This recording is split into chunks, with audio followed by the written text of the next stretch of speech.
नमस्कार, मी दत्ता वाघमारे, तालुका पाटोदा, जिल्हा बीड येथून आज एक कविता सादर करतोय। कवितेचं नाव आहे चिमणी। अर्थातच जी आता क्वचित कुठेतरी आपणास दिसते। ए चिमणे, तुला काय वाटलं? ए चिमणे, तुला काय वाटलं? मी तुला विसरलो? कसं विसरलं तुला मी? तुझीच गोष्ट सांगून तर लेकराला झोपवलं।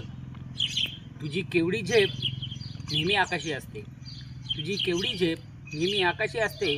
ऊन वारा पाऊस ना त्याची भीती तुला, ऊन वारा पाऊस ना त्याची भीती तुला।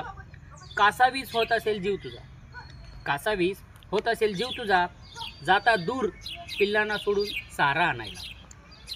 हल्ली हल्ली तू कुठे कुठे आढळतीस, हल्ली तू कुठे कुठे आढळतीस, त्यात पण जवळ यायला घाबरतीस। तुझा चिवचिवाट कुणी हरवून नेला, तुझा चिवचिवाट कुणी हरवून नेला। कोणाची नजर लागली तुझ्या आणि माझ्या मैत्रीला, कोणाची नजर लागली तुझ्या आणि माझ्या मैत्रीला। कविता आवडली असेल नक्कीच माझ्या यूट्यूबला चॅनलला सबस्क्राईब करा आणि छान अशी कमेंट करा। धन्यवाद।